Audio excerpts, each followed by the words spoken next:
I'm Brandi Kruse. Coming up today on Undivided, a bill to criminalize child gender mutilation passes the U.S. House of Representatives. We'll have reaction from both sides. Plus, why are some local energy customers still seeing COVID-19 charges on their bill? And more leaked video from the Washington Education Association, this time a strategy session on how they're going to help Democrats tax you more. That and much more coming up today on Undivided. Remember, you can support our show for just $5 a month. It's just $5 by signing up at undividedpod.com. Sometimes I feel like if I get higher pitched, then it just sells better. $5 a month. Undividedpod.com. Undividedpod.com. That's pod.com. Click on the banner that says support the show.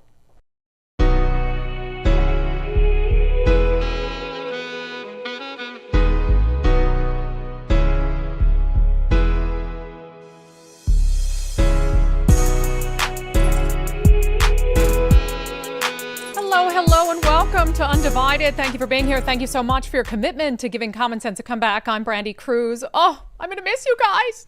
A little show note. I have my Christmas blazer on, though. Not quite Christmas yet, but it's my last opportunity because we are off of our live shows the rest of the year. We have a ton of great content coming up, though. We are not missing any episodes of Sundays with Subscribers. We've got great guests for you coming up, and then we will be back regular live shows the 5th of January, so just in time for a busy legislative session. But again, we're not abandoning you entirely. We just won't have the live shows, so you can keep in touch with what we're doing on Patreon, Locals, and X. More on all that housekeeping coming up. But first, the Protect Children's Innocence Act has passed in the United States House of Representatives. This is such a important topic for us here on the show. I know for a lot of you. And essentially what it would do is criminalize transgender surgeries for minors. The vote was mostly along party lines, although there were some Democrats who voted for the bill. There were some Republicans who voted against the bill. It creates new federal crimes that carry up to 10 years in prison for doctors performing transgender, quote, affirming surgeries on minors. Also makes it a crime to prescribe puberty blockers in most instances, and parents or guardians of children under 18 could be held criminally liable if they consent to or otherwise facilitate transgender treatment for their kids. The bill is something that Congresswoman Marjorie Taylor Greene, who, as you know, is on her way out the door, has been trying to get passed for years. Here's what she had to say about it. One of the most serious responsibilities we have as adults, and particularly those of us who are elected and hold power when it comes to legislating and making laws, is to protect children. Today, the House is delivering on what the American people voted for, the opportunity to vote to end the genital mutilation of children via transgender treatments for children. This important bill that I've introduced years ago and finally is getting a vote today will let the House set to vote on this afternoon, will criminalize gender-affirming care on minors, not adults, on minors who have not yet grown up to make adult decisions. It will end genital mutilation and chemical castration of children and imprison offenders for up to 10 years. This is a direct legislative reflection of President Trump's executive order and every single Republican's campaign promise in 2024. It was also one of the top issues across the country. Most Americans agree that kids just need to grow up before they do anything radical like a mastectomy on a 15-year-old girl, wow, castrate themselves through surgery, or even take dangerous drugs that have lifelong effects. Wow. That picture next to her, in case you're just listening, she had this picture next to her of a 15-year-old girl who had her breasts removed. It is absolutely heartbreaking. And one of the things that's so stunning are the lies that are told by Democrats to continue to justify this in some sick sense. And again, as she said there, this isn't about adults. If you want to do really whatever as an adult and just, mind your own business and be left alone, fine. This is a totally different situation. This is for kids. And you could tell by that picture she had there, that is a little girl who hasn't even fully developed yet, who's mutilated her body, who will be changed for the rest of her life, might come to her senses or get out of the grasp of whatever adult is convincing her to do this.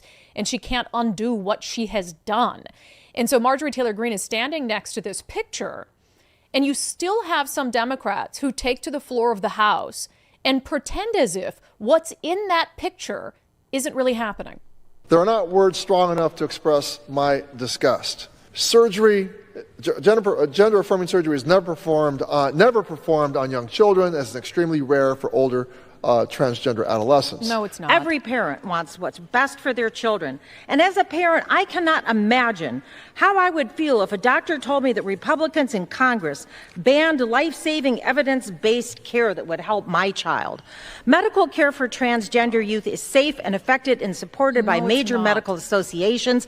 Access to transgender-related health care is critical, medically necessary, and often life-saving. Even for Republicans, this is extreme. Are we really attempting to lock up parents and doctors? Your kids' medical care is none of their damn business. We should call this obsession with your kids and what treatment they're getting in the pediatrician's office what it is. It's creepy. It's a creepy obsession, and we've had to deal with it for years. The science is clear. Evidence-based, medically necessary care for transgender youth is safe, it's effective, it's supported by every major medical association in the United States, including the American Medical Association and the American Academy of Pediatrics.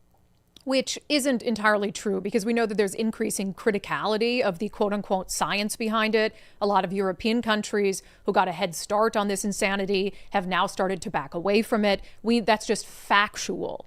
You know, one of the main studies that's used to suggest that if kids don't get this care, will kill themselves has been debunked. For a long time, information was cherry-picked out of it, when in reality, even if they don't get this surgery versus if they do get this surgery, there was higher rates of suicide among transgender individuals who did get surgery and went on to regret it.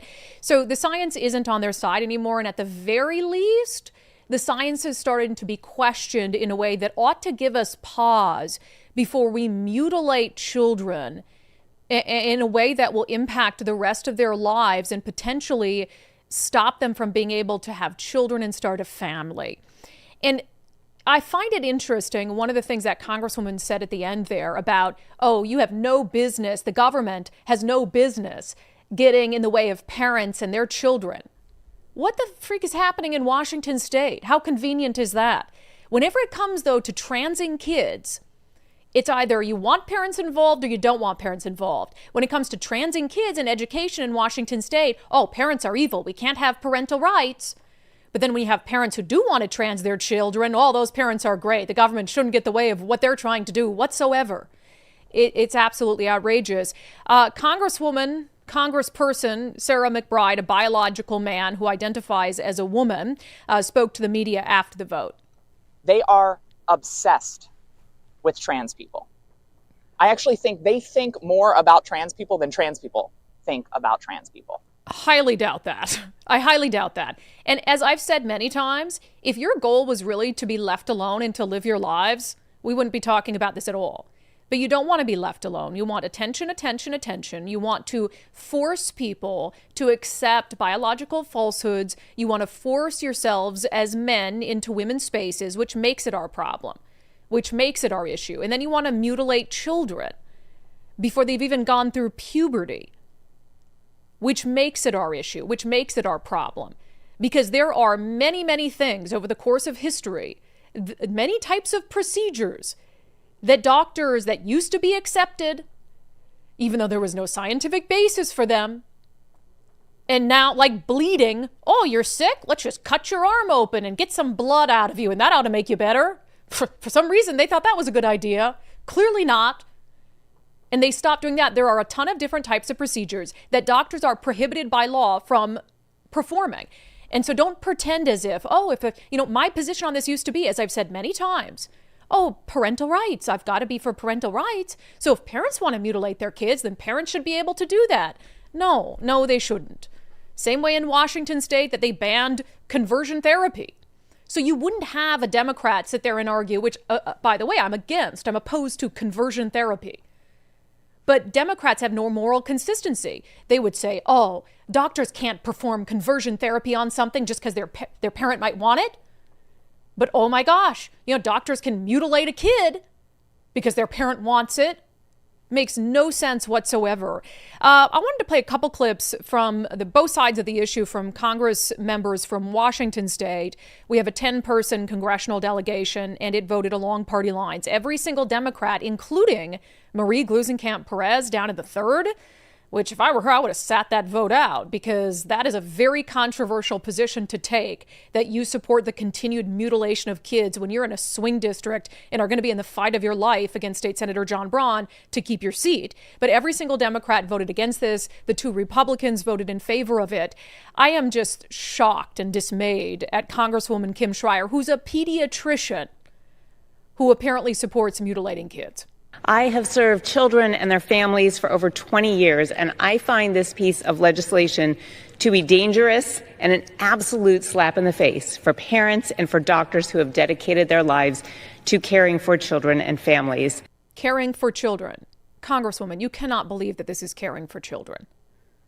You cannot believe that. I mean, at some point, this will be in the dustbin of American history, world history, and political history. And we'll reflect back at this period of time with shock and horror at the atrocities that we allowed to be committed by doctors against minors. And you still have all these Democrats, except for, I think, 3 or 4 who voted with Republicans, who are now on the record saying they support the continued mutilation of children. Outrageous.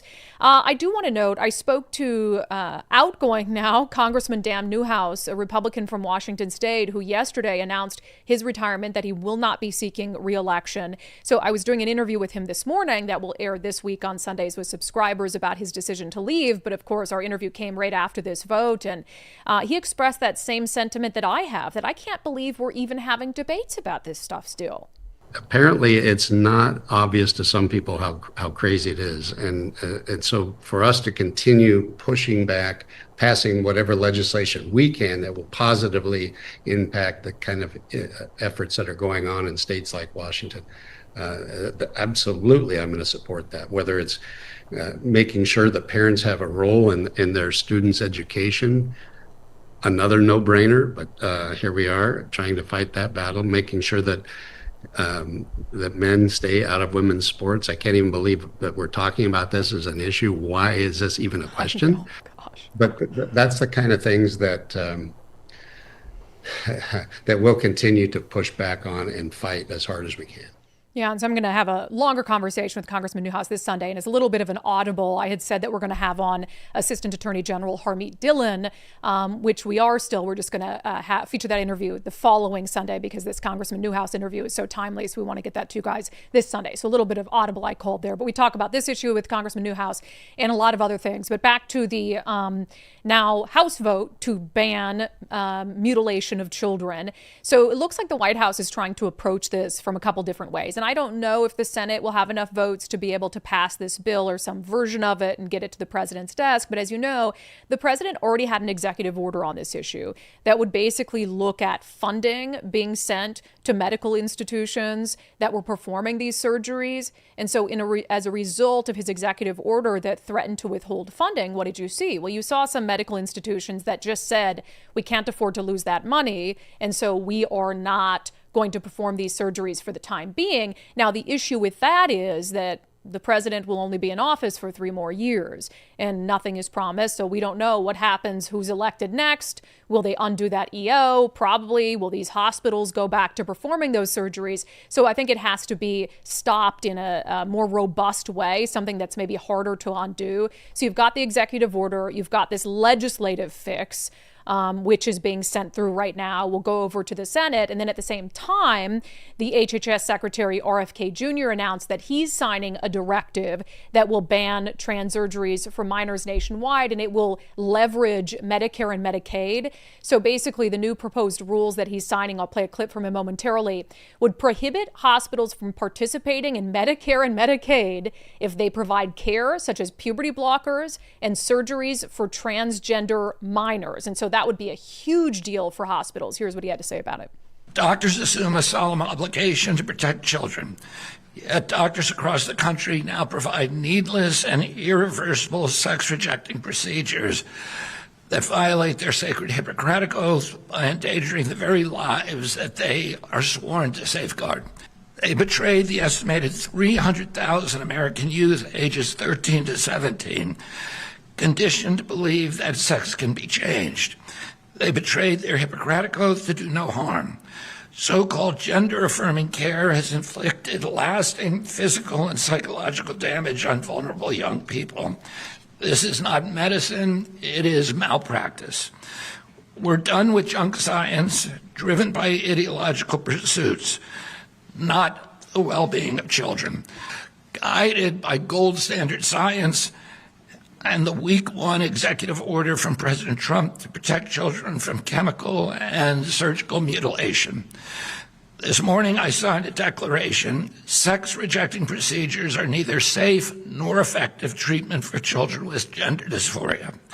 Yeah, so there would no longer be federal coverage for such treatments. And so whether that will be enough to change the calculation of medical centers that continue to provide them despite the president's original executive order. So you've really got three tactical approaches to this issue. And I think, again, we're going to put this behind us pretty soon. And I hope to God that that's true. I feel the same way about boys and girls sports and just this out of control radical gender ideology.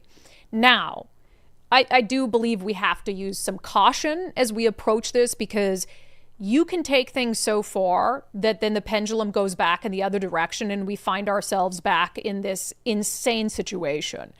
And so I think it's important for all of us as we discuss this issue to use care and compassion, to never make it about the kids or vilifying the kids. This is an adult issue, and to speak to and talk about the changes in, medical institutional knowledge about these issues, what's happening in Europe, what's happening in other places, and just driving home this idea that, hey, it's one thing if you want to let your kid change their clothes and present as a different gender. I mean, I know we all have some disagreements with that. It's a different thing entirely to make a decision that will change your child's life forever in an irreversible way. And so I think just making sure that our conversations about this aren't matching the extremism of the other side that led us to this place, because when this change happens, we want it to stick. We need it to stick so we can move forward as a country and out of this insane period of time.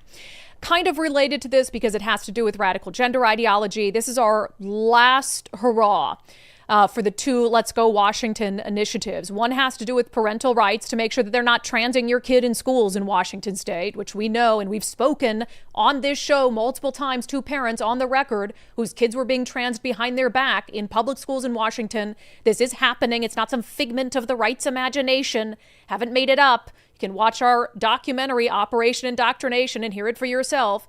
And then the other one, of course, to keep girls' sports female and to say biological boys cannot participate. So here's the deal.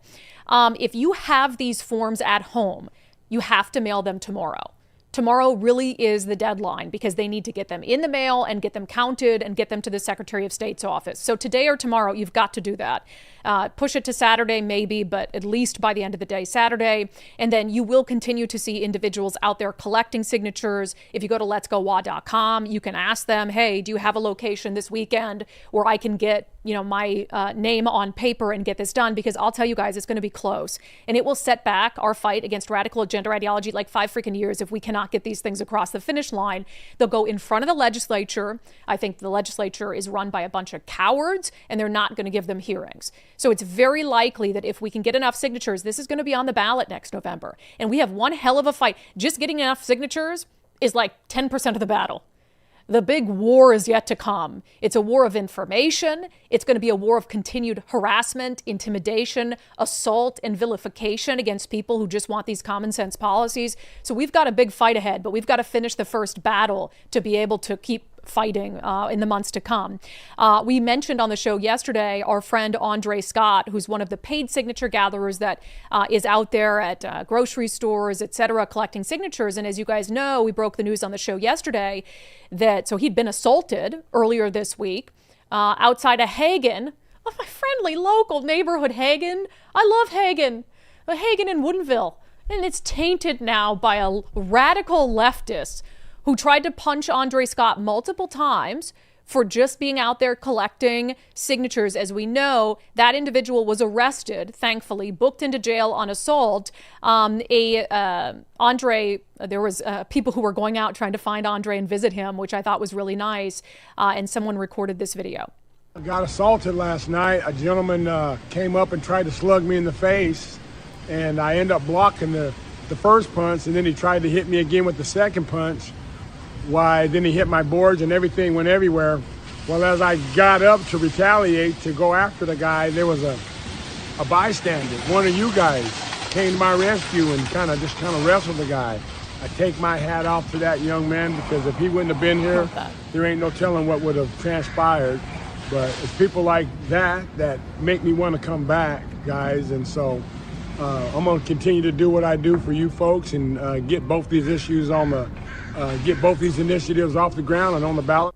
Yeah, I love that. And he wanted to take an opportunity to thank the bystander who stepped in, a young man, to pull his assailant off of him and to help him in that moment. That video was recorded by @EJ70 on X and posted. So I thought that was a nice message. So he's going to continue to be out there. Assault be damned. And he's dealt with a lot of stuff. And so you'll probably see him and others out at grocery stores, as I told you guys on the show yesterday. Protect them if you can.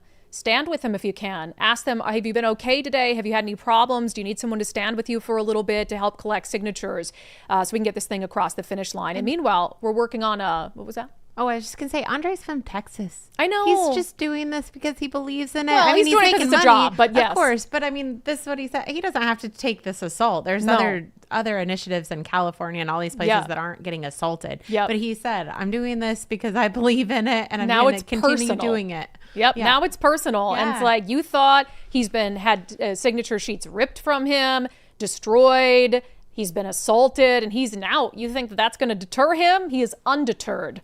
And we love that. So you will have more on that. Of course, it's not an issue that's going away. Meanwhile, for those of you emailing us about this, I just want to note that we are getting emails from concerned parents about a boy wrestling as a girl at a Puyallup school in the 190-pound weight class. I want you to know we're aware of that. We're working to get some information from the school, because that is, it's all bad with men participating against girls, boys participating against girls.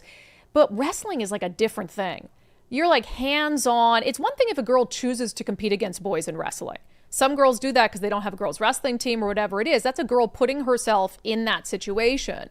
But girl trying to be a girl, wrestle against other girls, having to wrestle against a boy, that's absurd. Like, when are we going to realize that's absurd? So it's probably a story we're going to track into the new year. Meanwhile, I've told the Washington Education Association there's nowhere left for you to hide. Your meetings, your strategy sessions, we're probably going to get a hold of them.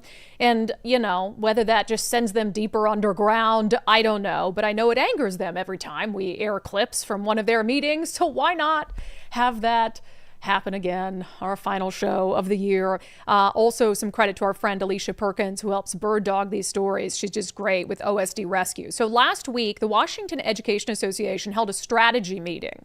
So this is their strategy as a union behind the scenes for basically the legislative agenda. I mean, the union controls the Democratic Party in the majority. So this is them basically strategizing on camera about what they're going to force Democrats to do. And so whatever they say in this strategy session is basically the strategy of the party in power. And they talked a lot about more generally taxation, but Larry Delaney, who's the president of the Washington Education Association, said something very interesting, that he believes that teachers are their foot soldiers in pushing their radical agenda. Educators, when we tell our stories, we are trusted messengers. There's a national narrative out there. But we know that you all, our members, are trusted messengers. So thank you all for having those conversations and sharing your stories. Yeah, thanks for going out and lying for us.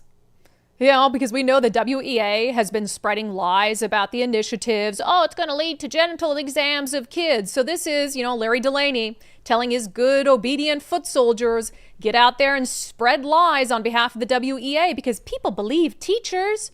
People believe teachers, and I'm not trying to vilify all teachers. But the teachers who are hook, line, and sinker, absolutely in it for the WEA and their radical ideology, they're going to be out there spreading lies about all sorts of things, not just the initiatives, new taxes as well. So we know Democrats are going to try to pass an income tax this session. They've made that very clear. Well, who wants them to pass an income tax? The Washington Education Association. So I guarantee behind the scenes, the WEA has been pushing and prodding Democrats to get it done and get it done now. So one of the people who spoke on this meeting is Jared Mason Geer. He's a lobbyist for the WEA. And you can tell, and what they're talking about is their public talking points. How are they going to sell new taxes to the populace? There is a message out there that really comes from folks who are predisposed to be advocates for smaller government, who I think aren't as strong of supporters for key services as the average Washingtonian is. And there's a lot of people that just don't want to have to pay more. People who have an immense amount of resource who really want to protect that and don't want to have to pay more in taxes, despite the enormous wealth that they've already accrued. We are pushing back against those messages in a variety of ways. But the strongest thing that we can do is just continue to tell our side of the story. We know that always, but particularly in this moment in time, Washingtonians are strongly aligned with us in our message that we need to fund schools, we need to fund core services, and it's time for millionaires and billionaires to pay their fair share after many years of essentially getting off scot-free in Washington state. Okay, time for millionaires and billionaires to pay their fair share. They're essentially getting off scot-free in Washington state. We have a capital gains tax. We have taxes specifically designed to punish the quote-unquote rich. Seattle has a tax specifically aimed at Amazon for paying people too much money. This notion that the millionaires and billionaires are getting off scot-free after you just passed the largest tax increase in state history into law, much of that on the backs of business owners, many of whom, yes, are making millions of dollars a year. The idea that they've gotten off scot-free is about the stupidest thing I've heard the WEA say, and that is really saying a lot because they say a lot of dumb stuff. And what's interesting here is in this meeting, they're not just advocating for increased taxes to fund education. I mean, it's not necessarily the surprise of the century to hear a teachers union trying to get more money for education. They want, bigger salaries, all these things. That's why they picket all the time and strike all the time. So this wouldn't necessarily be a surprise if we had them in there talking about, we want more taxes to fund education. No, again, Larry Delaney, the WEA president, makes it clear that this is about pushing a wider political and progressive agenda. What's our organizational response to the deficit? Are we explicitly saying as a union we're going to tax billionaires so social services are no longer cut? The ultra-rich, call them billionaires, call them the ultra-rich. But yes, we have a regressive structure. As Jared mentioned, I believe earlier, we're the second most regressive. Only Florida is more regressive than Washington. So ultimately, we can cobble around the edges of budgets, but if we're going to see a real change in the way that education is funding, and I'll go beyond education. We know that in addition to education, we have housing issues in Washington. We have food issues in Washington. Healthcare, both physical and mental, transportation, jobs, and I know I'm leaving some things off of that list, but we know the needs are great, and the revenue is not there to support it. I'll also add. We have the 50th lowest reserves of any state in the country. Yeah. Why do you think that is? I mean, Republicans literally said, hey, stop spending our reserves, stop spending so much. They did it anyway. COVID-19 hit, and now we're in this predicament. And for him to say, oh, we have all these needs and the revenue doesn't support it. Our budget has increased 176% since 1991, even after accounting for inflation. It's because people like you in the unions go to your puppets, in the Democratic Party, and you want all these things and you want to push your radical ideology and not just totally outside the school system for all these other things and the socialist agenda that you want to pay for. And they're trying to pay for too many things. The government's trying to do too many things. So even though it raises revenue every single year, more taxes, more taxes, more taxes, then you just come up with more things that those taxes should go to. like laser hair removal for transgender inmates, boob jobs for transgender inmates, a Department of Equity that does virtually nothing. The list goes on. $250 million so black people can buy homes and pay off their credit cards. The list goes on and on and on. I'm about to do a story segment coming up about all the money rushing in for the Climate Commitment Act that we were made to believe was going to save the environment. And in fact, it's being spent on virtually nothing of import. So it's just wild. So the Washington Education Association, on video behind the scenes, strategizing for how they're going to message to the public to convince the public that we need new taxes, including an income tax. And they're going to do that by painting people as rich and greedy, horrible human beings who don't want to fully fund education and all these other necessities. Great. Thanks for letting us know what you're up to, WEA.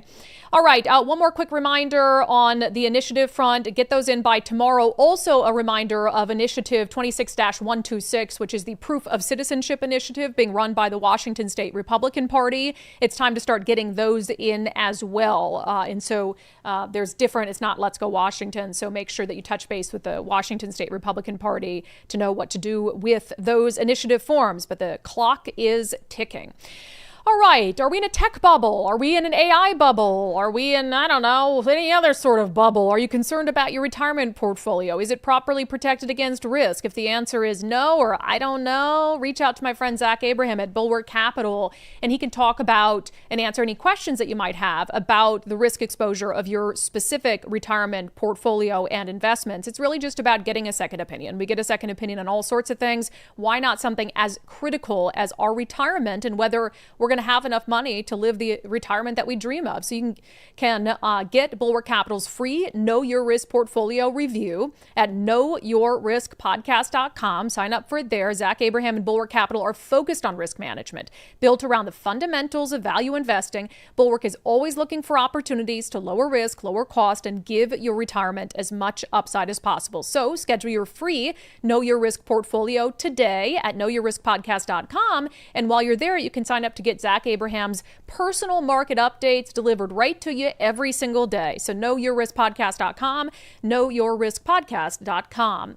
All right, on the subject of new taxes, which is absolutely going to happen this session. So remember, Bob Ferguson said he's not using new taxes to balance the budget, but he's being very careful in his language. And we know that Democrats are going to try to push through an income tax, and they're not going to introduce it unless they believe that the governor will sign it. So I think that agreement has already been made. I know the governor is very scared of the teachers union and going against them. So it's really, if I look at the hierarchy, it's the teachers union, it's the Democrats in the legislature, and then it's the governor, Bob Ferguson. So he's going to do what the people above him want to do. And they're complaining about, oh my gosh, we're in the poorhouse. We're absolute paupers. Despite the fact, is a pauper, right? I'm a poor pauper.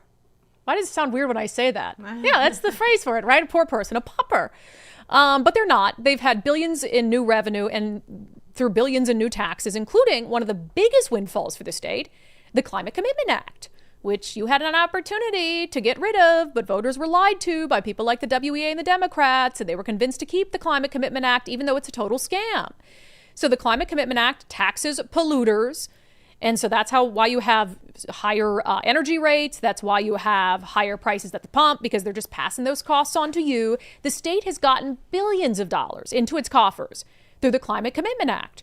And so they're over here and they're complaining, oh, we don't have money for education. We don't have money for healthcare. We don't have money for all these critical things. And then it has this pool of money coming in through the Climate Commitment Act that it's using for climate related things. And a lot of it is just nonsense. And this is a great example from our friend Todd Myers with the Washington Policy Center. So they're using more money from the Climate Commitment Act to help bicyclists than they are to deal with the immense catastrophic flooding that were happening, despite the fact that flooding concerns was a key reason that they had to pass the Climate Commitment Act and the carbon taxes in the first place. So Todd Myers reports reducing the risk of flooding caused by climate change was one of the primary justifications for passing Washington's CO2 tax. And that is what they said, is like, oh, climate change in Washington is going to lead to catastrophic flooding. We need the Climate Commitment Act. But in the first 2 years, just 0.5% of the billions of dollars that have come in went to flooding programs. 0.5%. He said that's twice as much as was spent on bicycle education for school kids, or twice as much was spent on bicycle education for school kids. So, okay, so I'll break down the numbers in a second. But again, one of the primary reasons they said we needed the massive CCA is climate change was going to cause historic flooding in Washington state. The snow caps will melt. We'll all be underwater. It's existential. Yet they're spending twice as much on bicycle education for school kids. Okay. What do you need to be educated about? Here's how to ride a bike. Ride a bike. And what, right. What is it? Wear a helmet. Wear the pads on your elbows and your knees. Look both ways. Basic bicycle safety. I'm pretty sure parents teach it for free. Exactly. No, but the state has to spend millions of dollars on it. Again, from Policy Center, according to the state's recently released list of projects, just 0.5% of the $1.5 billion already spent on climate projects went to address the risk of flooding. Instead of going to projects to reduce the impact of floods, much of the $7.1 million spent on flooding projects went to staffing and planning. So you already have this money that's being $7.1 million being spent so far on flooding, right, of the $1.5 billion in CCA funds they've spent. But a lot of that is just spent on bureaucracy. It's not even spent on anything that's actually addressing flooding. It says, for example, the largest single expenditure on flooding listed in the state's spending list is $1.5 million to the Whatcom County Public Works Department for their floodplain integrated planning process. Okay. Another $500,000 went to training, quote, young adults to implement ecological restoration and flood prevention projects in the South Puget Sound region. And another $900,000 went to, quote, staff costs to administer the Transboundary Flooding Grant Program. They're just making shit up, you guys. They are just making shit up. So I think it's about like $4.7 billion has come in so far as the result of the CCA. They've spent $1.5 billion of it on climate stuff. Only 7.1 million went to anything even remotely related to flooding, even though that was what they said one of their predominant climate concerns. And then most of that just went to staffing and weird stuff called training for young adults to implement ecological restoration and flood prevention projects in the South Puget Sound region and transboundary flooding grant programs.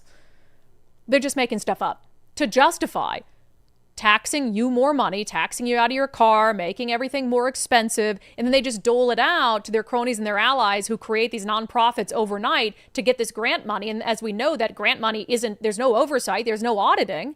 And so it's just some people getting rich off of state contracts over climate. And nothing's actually being done. And so then we flip to the amount of money spent on cycling, which is, again, if you're saying flooding is the existential threat, but you're spending more money teaching kids to ride a bike, that makes more sense. It says the amount of CCA money dedicated to reducing the impacts of flooding is relatively small. During the first 2 years of the CCA, more was spent on each of the following programs than addressing flood risk. So not just bicycle education for elementary and middle schoolers, but also personnel-related costs to implementing the Climate Pollution Reduction Program, conversion to hybrid electric propulsion, matching funds for the U.S. Department of Energy Hydrogen Hub, and HVAC improvements at Chief Leschi School. HVAC improvements at one school cost more than the totality of what they've spent on flooding risks, despite them saying that was one of their primary concerns for needing the CCA in the first place. Makes a lot of sense. Total grift. And I blame no one except the voters of Washington state for not repealing the CCA when they had an opportunity to do so, because I don't know that opportunity will come again. All right, we've got some more climate news. This is positive.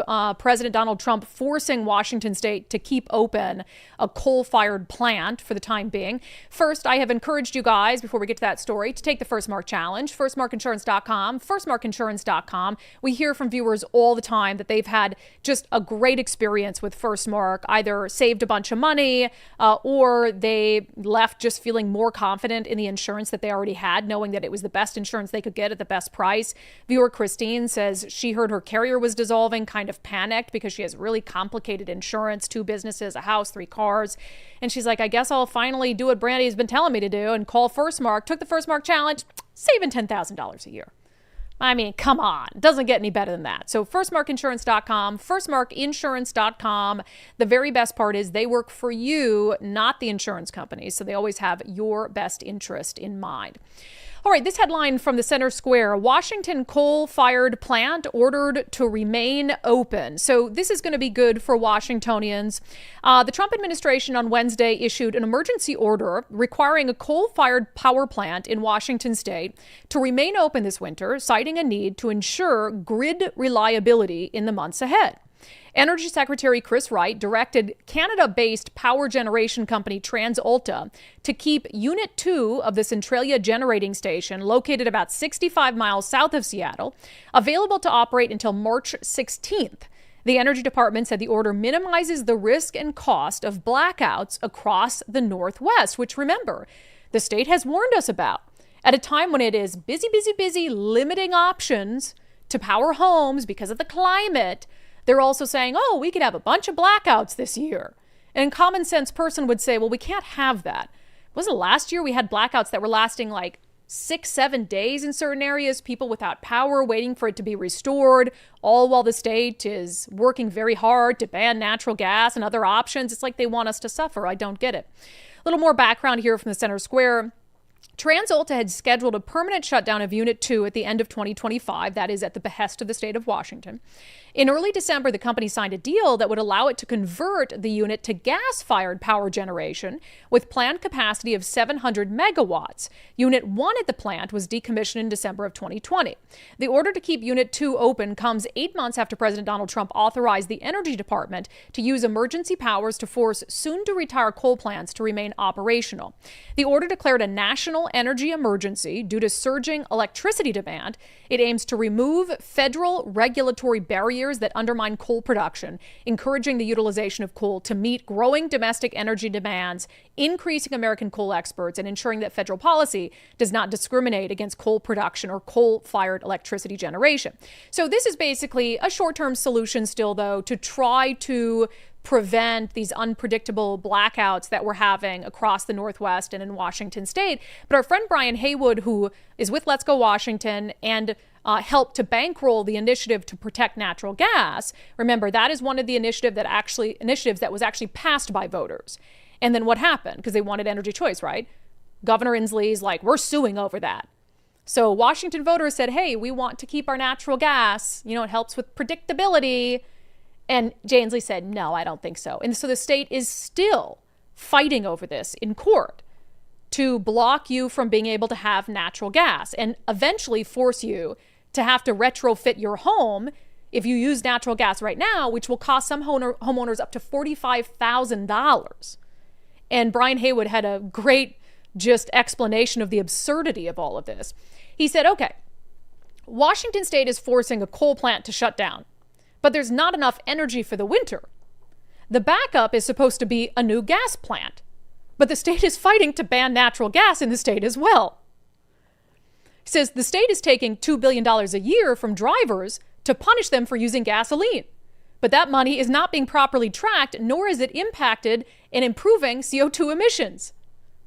And grifty NGOs are feeding at the trough with almost zero oversight as to their effective use of taxpayer funds.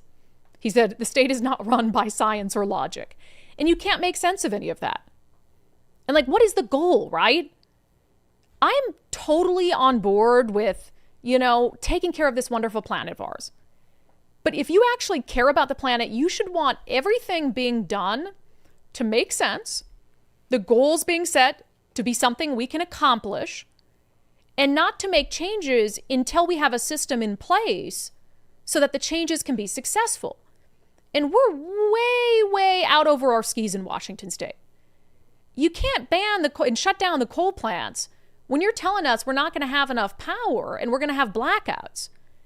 And then you say that converting those to gas is the better option, but then you're trying to ban gas as well. And you want us to rely on solar and wind when studies have been done showing that it is actually impossible in the state of Washington to reach the wind and solar goals that you've set for us, because 1/3 of our land mass would have to be used for solar and wind farms. And then we'd also have to add some offshore wind farms to supplement, because it's not really a very sunny place. So a lot of the solar isn't going to work very well. And then in the meantime, all of us just suffer. Makes absolutely no sense. All right, we're going to continue on the energy front in our segment, Unbelievable.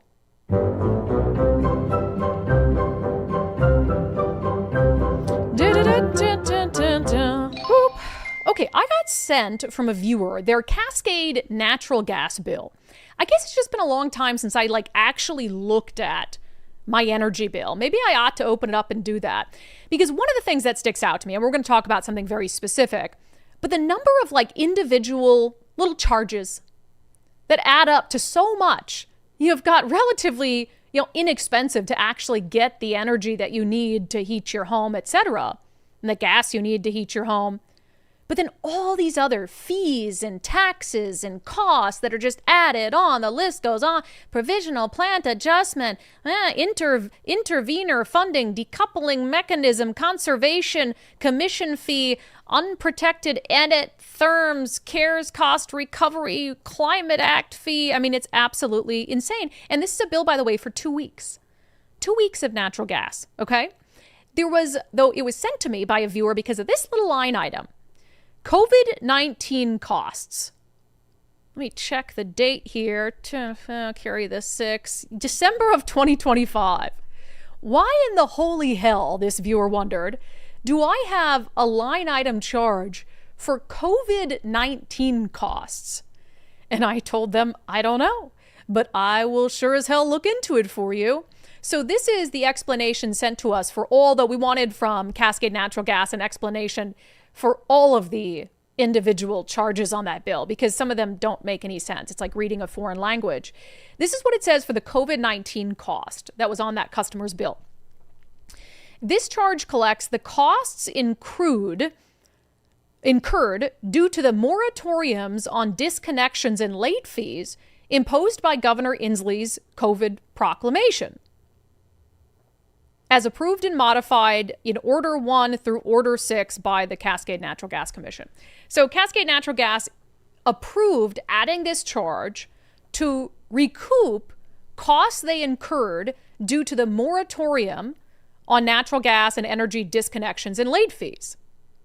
So, in other words, this customer and all other Cascade Natural Gas customers have to pay for people who didn't pay their bills during the pandemic, because of Jay Inslee's extensive emergency rules, and nobody can get kicked out of their apartment, nobody can have their gas or heat cut off, etc. And again, without any sort of proof to show, hey, I lost a job or I've lost income. No, none of that mattered. So you had this period of time, a long period of time, where people could just decide, I'm not going to pay my bill. There's no late fee. They aren't going to be able to shut off my energy. So, Cascade Natural Gas had to take a hit, as did other companies. And so now who has to pay for that? All of you. Even if you paid your bill on time every single month, you still, until 2028, we asked them, how long do they have to do this? How long does this last? Well, you will continue to see that line item on your bill until February 28, 2028. So Jay Inslee's emergency order ended, was it 900 days? It was 3 years. It was, I believe, the fall of, if I remember, this is going to be a good, it was either October or November of 2023, I believe, is when his emergency order came to an end. So 5 years after even Washington State admitted that COVID was over, you're going to be paying this little COVID-19 fee on your energy bill, because Jay Inslee just let people for a couple of years not pay their energy bills, even if they didn't lose a job or have no disruption whatsoever in their income. 5 years after even Washington State acknowledged COVID was over, which is really 7 years or 6 or 7 years after COVID actually ended. Was I right on the date, the end of his proclamation? I think it was October or November of 2023. So yep, 5 years later, you're still going to be paying the price. So to our viewer, I hope that explains, doesn't justify them, but explains all these additional costs you're facing for your natural gas. All right, can we fit in a second real quick little unbelievable? Go ahead. Why not? It's our last live show of the year. I was right. October 31st. See, I said October or November. Last day in October 2023. All right. The socialist Katie Wilson is just days away from taking office as the new mayor of Seattle. And what does she want? Your money. I don't even know what to make of this. I have never heard of this. Now, often when somebody runs for mayor, and this could be a creative way of trying to recoup campaign funds, or often when somebody runs for public office, they spend more than they brought in, so they have to retire their campaign debt. And so even after they won, they have campaign debt that they're personally responsible for unless they can raise more money. So I don't know if this is just an effort, a creative way for her to make an excuse to get money out of people. Maybe that's what this is. But she sent out an email to her supporters. Make your gift to the Katie Wilson Office Fund. Okay. Dear friend, wow, what a few weeks it has been since Katie was declared the winner, blah, blah, blah. Talks about what she's been up to, meeting with her new transition team. Says, there are just a few more steps before I take office in January. Today I'm reaching out about another important front, our Public Office Fund. Our Public Office Fund is an important fund that covers a number of expenses for the mayor's office that aren't included in the city budget. This can include sending out mailings that educate people about important city issues, travel expenses for the mayor and her staff on city business, or tickets to events hosted by community organizations. Click here to donate to Mayor Wilson's Office Fund. What are you talking about? First of all, if you're traveling on city business, your travel expenses are paid for. Mailings that educate people about important city issues. So just like mailings you want to send out for your campaign to justify things you're trying to do as mayor. I guess if people want to donate and they're dumb enough to donate to that, tickets to events hosted by community organizations. The socialist loves free stuff. Socialist's like, I don't want to pay for tickets to events held by community organizations. I don't want to pay for any travel. So she wants you to pay for it because that's what socialists do. So it really shouldn't be a surprise to anyone. And if you're dumb enough to donate to the mayor's office fund and believe the lie that this is some sort of official thing that the mayor needs to raise private money for, if you're dumb enough to click on that and give her money, then by all means, you deserve to lose money to that office fund. How outrageous is that? All right, we'll get to some national news and Florida report coming up next. First, our friend Wes Jones is the guy you want to call if you're looking to sell your home in 2026 and get that process rolling. It can take a long time, especially if you know that you need some cosmetic upgrades to your home. You definitely are going to have to spend some time going through that process. Ann Jay is a recent client of Wes Jones. She said, truly a 5-star experience from start to finish. Wes and his team are all about relationships, authenticity, and results. Over 3 years, Wes guided me through renovations, referred great contractors, and helped me make smart choices. When it was time to sell my childhood home, they staged it beautifully, hosted open houses that felt like neighborhood events, and brought in 200 plus people. We got 4 offers and sold for $100,000 over asking. You won't find a better team. You know what? I have to agree. Go to sellwithwes.com, sellwithwes.com if you're looking to sell your home and get the ball rolling now. Sellwithwes.com. It really is a better way to sell your home. All right, one quick national story before we get to our final Florida report of the year. I don't get the point of Trump's primetime address last night. It was pointless. I'm sorry. It was pointless. I know maybe he was trying to talk about economic worries and whatever it is. We got the midterms next year, so just get a message out to Americans before midterms start in earnest. I thought it was kind of pointless. If you're given a primetime address as the president, you better be ending a war or starting a war or killing a major terrorist. That's really the only reason I'd ever want to hear from you in a primetime address. But talked about the economy and also promised Americans that 2026, you will see the biggest tax returns ever. Next year, you will also see the results of the largest tax cuts in American history that were really accomplished through our great, big, beautiful bill, perhaps the most sweeping legislation ever passed in Congress. We wrapped 12 different bills up into one beautiful bill. That includes no tax on tips, no tax on overtime, and no tax on Social Security for our great seniors. Under these cuts, many families will be saving between $11,000 and $20,000 a year, and next spring is projected to be the largest tax refund season of all time. You know what? I hope so. I don't anticipate getting a tax refund. I don't think anybody who owns a business is anticipating getting a tax refund. So I'm a little bit jealous. I miss the days of it. I don't think I'll ever get a tax refund again. I looked forward to that tax refund. It was usually like $2,300. Oh yeah. What would you used to spend your tax refunds on, Nicole? I'm trying to think. Probably bills. Oh, bills. Nah, I wasted it. I was like, oh, great. Because you don't expect it, right? You're like, oh, I paid my taxes. They're gone forever. And then you get a nice tax refund. So I don't know. I don't know if it's going to help all Americans, but no taxes on tips, no taxes on overtime. I do think that will be different for a lot of people who rely on those things. I thought the gifts to the Service military members was pretty cool. Yeah, I don't, only because, like, I get it. Yay, military. But also, the money that we have coming in through tariffs, I think, should be used to pay down the national debt. Sure. He's coming up with all these, like, Trump fund for kids. He talked about the tariff dividends and all this stuff. It's like, okay, I get it. We want to send out a check to Americans before the midterms and celebrate our service members, but we've got a debt issue, and I'd rather the money go there. Sorry, service members. Sorry. Wow.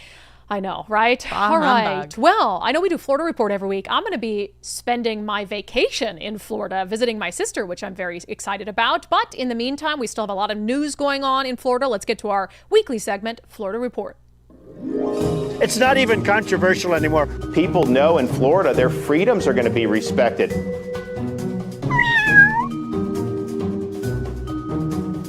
Miranda, hello. Hello. First Florida report in your new house, last Florida report of the year. Yes, first and last. I see you haven't moved much in. No, I have. It's just all in front of me right now. I'm still trying to catch a vibe of what I want to do in here. So until that happens, you get me on the white back screen. I thought people would have fun hearing about the vibe that's being caught outside. So you've had peacocks outside your new house that just have not left. And apparently your house comes with peacocks. Yeah, my house comes with peacocks. The first day that I was here before I moved anything in, there was like 5 males with their tails open, just like waving them at each other. And now every morning I'm in the back having coffee and there's a handful, probably like 10 peacocks and 2 white ones that just roam through the backyard eating bugs and sticks and stuff. And it's kind of nice. That's your dream. The animals just find you. You and Nicole I love animals, but I feel like the animals find you guys. They do. And I did find out that a group of peacocks is called an ostentation. Really?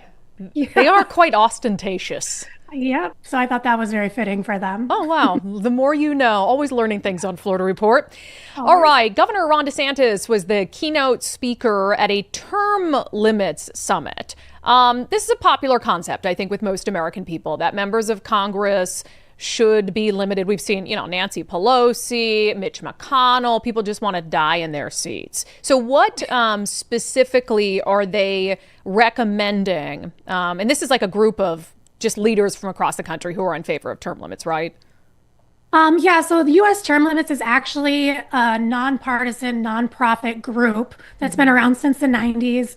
They go around educating and advocating for term limits in all elected offices at the state level, local level, and especially at the federal level, just to try to push like fresh perspectives in Washington and make sure people aren't just getting comfortable and not actually doing what they're voted in to do. Yeah, so specific to Congress, they're recommending 3 terms in the House of Representatives, 2 terms in the Senate, or they could do both. So that would be 6 years total in the House, and then you could run for Senate and do 2 terms, which would be 12 years, or a combination of the 2 of those things.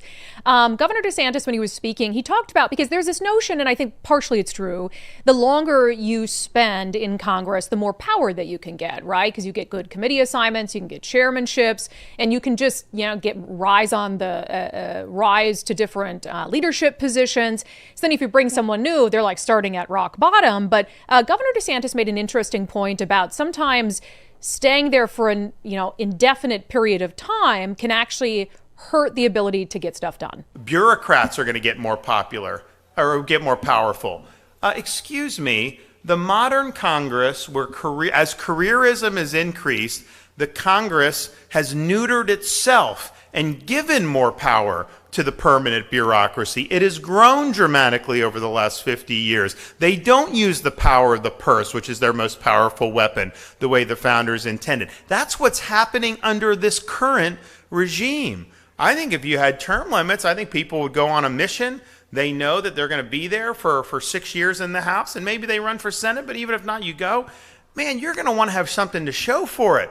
You're going to go up there and actually want to get the job done. So the incentives are just different.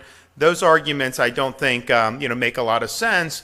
And, you do have some people say, oh, I don't believe in Article 5. I don't know. It could be a crazy convention. What would happen if you got to 31, 32 states? I mean, Congress would end up passing it. Yeah. And so I understand that notion that, oh, gosh, I only got 6 years.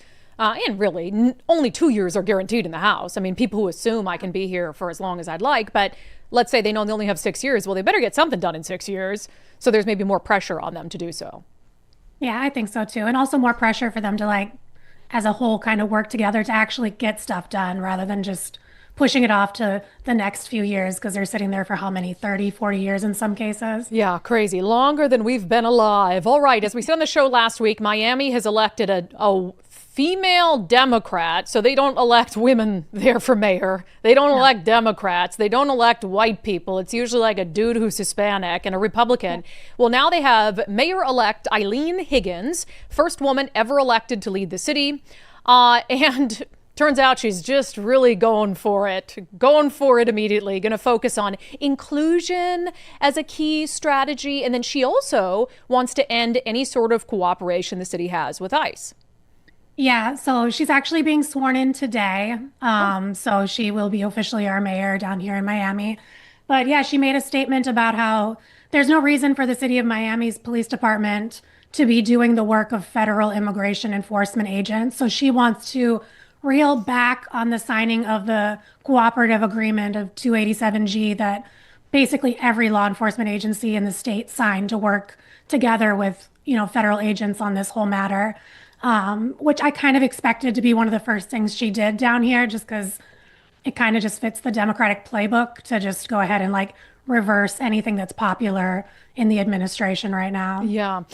So look, I don't want, she said, there's no reason, as you alluded to, no reason in the city of Miami our police department should be doing the job of federal immigration enforcement. I tend to agree with that notion. I mean, you have federal agents to carry out immigration efforts. You have local police to do other sort of crime fighting. So I understand that sentiment. But there's a difference between that and then actively standing in the way or not cooperating when your cooperation can help ICE. And that's what these blue city mayors are doing, is they won't honor detainers, jails won't hold, criminal illegal aliens. And then, if they need help, ICE needs help, trying to track someone down, police can help with that and get someone off the streets, especially if they've committed other crimes while they're here. So let's not pretend that what you're trying to do is just, keep everyone in their lane. Yeah, she's spoken a lot about the fear factor that comes with this agreement, that immigrant communities are afraid. And, it all just to me comes down to the same thing, are you a legal immigrant or are you not? Legal immigrants have nothing to fear. And like you said, I think that partnership has to happen because there are situations where it could be safety and stuff like that. If you have ICE going in to do a raid, bringing local law enforcement in to reinforce them, it just seems like a no-brainer partnership. So to speak out loud that shouldn't happen is kind of unproductive to me. In a city that's been electing Republicans, so it's not like it's some deep blue city that would cheer on and celebrate that. And I don't even know if the state will allow Miami to do that or if that will fly. And then you have a lot of legal immigrants there who don't want the illegal immigrants around. Yeah. So I don't think it's going to work out the way she thinks. All right, also other good news. That wasn't good news, but some good news out of Florida. So we talked about this a couple years ago now. Florida passed a law to prevent kids from going into these drag shows that are sexual in nature, which makes sense. It's you don't send kids into a strip club, and some of these drag shows are obviously sexual, nudity, all these things. So we hadn't talked about the fact that that's been tied up in the courts, but now it can go into effect. So starting when, no children in drag shows in Florida. Starting right now. So basically, the law was already put into effect in 2023. Almost immediately, it was challenged, and then a judge blocked it. So from, I think it was December of 2023 till now, December of 2025, it has been kind of tied up in appeals courts and everything. And even still, there's going to be challenges because it's a little bit quote unquote vague as to what explicit content is and what kids should and should not be able to see. And I can understand that to a certain degree, but if you're questioning what's appropriate for a kid or not, like I'm assuming you don't understand what's good for a kid or not. Maybe you shouldn't let them come to your event. But as of right now, that law is back into effect. Yeah, so basically with a little narrow exception, so it allows the state to enforce the law across Florida, except for at Hamburger Mary's, the venue which challenged the law's constitutionality. And so, they'll still have the challenge going on, but it's like, okay, Hamburger Mary's, whatever, that's a weird name for a place doing sexually explicit drag and wanting to have kids there. That's strange. But for everyone else in Florida, for the time being, no kids at drag shows that are explicit. I would argue, I've said with some narrow exceptions, I've been to many drag shows. Rarely have I been to one that would be appropriate for children. Same. Maybe never. Same. So ridiculous. I try to think at all the ones that I've been to because we have a very big drag culture in Miami. I've been to some in Miami with you. Yeah, there's drag brunches everywhere and they're super fun. But I'm like in my head, like, no, there's not a single one I would take my kids to, let alone having them out in the streets or like what you've shown at elementary schools when school's not in session. Like, this is a win for the kids. Yeah, it really is. It is. And the pervy parents can just deal with it. So, all right, Miranda, I'm going to come see you for my break here in the holidays. So I'll be seeing you soon. Thank you very much. Happy holidays. It's not even controversial anymore. Freedom. People know in Florida their freedoms are going to be respected. Oh, I just can't wait. Sun, palm trees. Yeah, that's basically it. Sun, palm trees, drinks, beach. Peacocks. Can't wait. Peacocks. Yes, peacocks. All right, let's get to our daily subscriber show poll, which is sent out on Patreon, Locals, and X. Do you support banning gender surgeries for minors in all cases is our question today. So all cases, I think, being the aspect of that where maybe there'll be some disagreement or maybe not. Nicole, do you, and this is surgery specific, so I'm not talking about gender hormone blockers, puberty, whatever it is. You're looking at me like, what a dumb. I wish you could see Nicole's face right now. She's looking at me like, Brandi, this is the stupidest poll you've ever done. What a stupid question. Yeah. And you made it our last poll of the year. You're a moron. That was literally the face she was giving me. Go ahead, Nicole. I'm like, am I not understanding this correctly? Okay, I'm sorry. Jeez. Is it a trick question? That was the best I could come up with today. What do you got? I'm going to say yes, I do support banning. Okay, great. Me too. Okay. All right.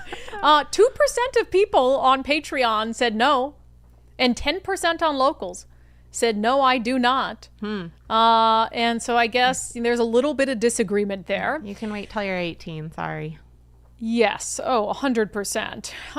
Let me see. Julie, I remember some of the dumbest things I thought I needed when I was a kid, including into my late teens, that would have been very detrimental to my health and sanity. Oh, I mean, a million things that you want to do as a kid that if your parents let you do literally everything. Oh my I don't even know if I would be alive, quite frankly. Michael said he has one exception, natal malformation. So I don't know if I have to literally Google that, but I assume it means some like actual genital malformation that isn't the result of like you wanting something changed due to. Okay. It says a natal malformation, more commonly called a congenital malformation or birth defect, is a structural functional problem in a baby's body that develops during pregnancy and is present at birth, affecting organs, body parts, or systems. Yeah, I mean, if it's something that's like, you're not trying to change your gender. You just got to fix something. I mean, I hope there's a carve out in the law for that. That's a physical fix, I feel like, and not like I think I'm a different gender. I'd like to change something selectively. Yeah, so hopefully there's carve outs for all of that in the law. Let me see here. Oh, I can't read that one. Delaney, I do not understand how in Idaho a child can get a tattoo at 14 with parental consent, but in Washington that's illegal. However, your child can decide to permanently mutilate themselves and they don't even need your permission. They're a bunch of hypocrites. Kids in Idaho can get tattoos at 14? I wouldn't be surprised. I mean, that's a little much for me. It's not, I don't know. 14 with parental consent, it says. You have to have parental consent. I'm assuming that you live in Idaho or otherwise know that to be able to know. I don't know. Crazy. Let's see. Old Sub Sailor, transing and indoctrinating kids is pure far left militant communism. I more and more agree. More and more. Alan, kids can get a tattoo till 18, but a 6-year-old can pick a gender. Wow, kids can't get a tattoo till 18. So in some states, in our state, for sure. Karen Taylor, finally a common sense bill. Now they need to do the same thing with mental health, especially in Washington. 13 is not an appropriate age to cut parents out of their decision-making and medication. I agree. Like, let the kid get it, but you can't just hide stuff from parents. It's so bizarre to me, especially when parents are paying for it. Who's paying that bill that comes in the mail? A parent. Wild. Let's see some comments on other topics on the initiatives. Chuck Heller gave us $5 for Andre's security. Might get him a minute of security, but thank you. Stephanie, I mailed mine in. How do we check to see if our signatures were counted? There's no way to do that. No. There's no way to do that. Cross your fingers. Cross your fingers. Yeah, sorry. On the WEA, our latest round of leaked video, they're going after the rich in their strategy meeting. B. Larson, no matter how much money they get, they will want to spend more. Oh, 100%. They're always thinking of new shit they want us to pay for. No, it's time to say no. On more CCA money being spent on bikes than flood preparation, Allison, I love your show, but seriously, I get so pissed after listening because of the absolute reckless spending the government does in this state. But that's why we have fun, too. Because I don't want you to be pissed. I want you to be angry, but also laugh a little bit, you know? And us to have just a little, to motivate you. Safe to space of sanity. You, to get your people on board. Yeah. Fight back. Dan B. Stop the nonsense. Climate funding is nothing more than government theft. I more and more so agree every day that goes by. Mayor-elect Wilson still begging for money. Jules said, this is the same thing Mamdani did. Yeah, he phrased it a little different, but he was asking for money to retire campaign debt. Just be honest about it. Just say, hey, and I think, if people supported your campaign, hey, we tried to get across the finish line. We knew it was going to be a close race. We spent more than we had. Socialists, right? And then ask them for money that way. Don't say it's for an office fund to pay for travel that you'll have to incur as mayor. That's ridiculous. You get driven around. What are you even talking about? Go to some fun things. On Florida Report, Sergeant Buck, we should be asking why the drag queens are craving an audience comprised of children. I agree. Why do you want children to watch you in a thong spread eagle? You know what I'm saying? Mm-hmm. In your fishnets with your fake, it just doesn't make any sense. No. Wow, we've got some super chats heading into the Christmas break. I love this. Nice little Christmas present. Mike doesn't get me presents, so your super chats because you tell are the only him not presents to. I get. That's true. Nicole gave me a nice present today. Yeah. She gives the best gifts. She got me the official White House ornament of 2025. And it's beautiful. It's very elegant. It's like a wreath. And she said it's because this is the year I went to the White House. So I'll always remember when I look at my tree, the ornament as the year I went to the White House in case I never get invited back. Let's see. I'll read a couple super chats here. Yes, I appreciate you guys. Eric Rose Green. Brandi, please discuss Canada's 3-year-old law voted in under Trudeau. Non-citizens cannot buy land, period. Protect sovereign citizens, reduce housing crisis, Indian reservations in Mexico. I'm not sure what this means. Please discuss Canada's 3-year-old law voted in under Trudeau. So does it prohibit non-citizens from buying land, or does it allow them to buy land? I'm not clear. Matthew Cook, Christmas bonus for promoting common sense above and beyond the call of duty. Merry Christmas, Brandi, Nicole, Miranda, and Dee. Happy New Year and cheers. Thank you. That is so nice. Do we go above and beyond the call of duty? I don't know. What is the call of duty demand of us? I'm not sure. I know I'm tired and grumpy this week, and I need a vacation really bad. And unfortunately, we still have tapings to do tomorrow, so we're not quite off yet. Big Princess, I'm going to join in too. $50 super chat. Son Miller, the same. We appreciate you guys. Wow. Hawks89. A 9-year-old boy is living in a tent on Aurora Avenue with his fentanyl-addicted parents. CPS and SPD refuse to remove him and place him in a safe home. The boy is sick and does not attend school. Toxic empathy. Absolutely. That can't be the last thing I read. That cannot be the last thing I read. I'll read this last one. Little Miss J. I will be out of work for a few weeks due to Christmas break. Life as a school bus driver. Happy holidays and much love to you, and Miranda and Daryl. Thank you so much. That's nice. Well, yeah, a little break during the holidays, not driving school bus. So hopefully you get some rest and relaxation. Nicole, thank you. Good shirt for today. A little Santa Claus on it. Yeah, we can really see it, but it was there. Yeah, it was there. And with that, let's get to our closing sanity check. Oh, this is my favorite one. We're heading into 2026. We're heading into wild territory. And in the United States, I don't think it's unheard of for the presidential election for 2028 really to start in 2026. Then, of course, you got the midterms. So there was some poll put out saying in a head-to-head for the president of the United States, who would win, AOC or J.D. Vance? And it was like 51% for AOC.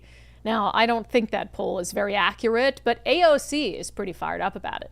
Do you think that you could beat J.D. Vance in a head-to-head race for president, as polling suggests, in 2028? Listen, these polls, like 3 years out, are, they are what they are. But let the record show, I would stomp him. Thank you, Congresswoman. I would stomp him. Please, Congresswoman, please run for president. You, Kamala, the guy from California, Gavin Newsom. Please, I would love to see all of you run campaigns for president of the United States. That would be the best Christmas present or wish I could ask for this season. All right, before we hit the closing, that has been our closing sanity check. That has been today's episode of Undivided. Before we hit the closing sequence, no, that's fine, Nicole. She was over it. She's like, I'm not even listening to you anymore. We will have episodes of Sundays with subscribers. We're doing a little quick switcheroo. We were going to have Harmeet Dillon on this Sunday. Instead, it'll be the Sunday after. We're going to have Congressman Dan Newhouse talk about his decision to retire, his decision to vote to impeach the president all those years ago and how it impacted his career moving forward. We have a great guest as well for the Sunday after that, but I'm not quite going to say who yet. Got to see if he bails on our interview. And then we'll have some special reports out as well for the rest of the year. So follow us on Patreon, Locals, or X. You can subscribe. Go to undividedpod.com. That's the best Christmas gift you give me. Subscribe. Stop being a hanger-on and finally suck it up and subscribe to Undivided and help us give common sense a comeback. Undividedpod.com. We love all of you. Have a wonderful Christmas, and we will see you in the new year. Nicole, any parting goodbye? Well, your mic's not on. That's okay, Nicole. You ruined it for everyone. Merry Christmas. Ruined our final show of the year. No, Merry Christmas. Happy New Year. Okay, bye, everyone.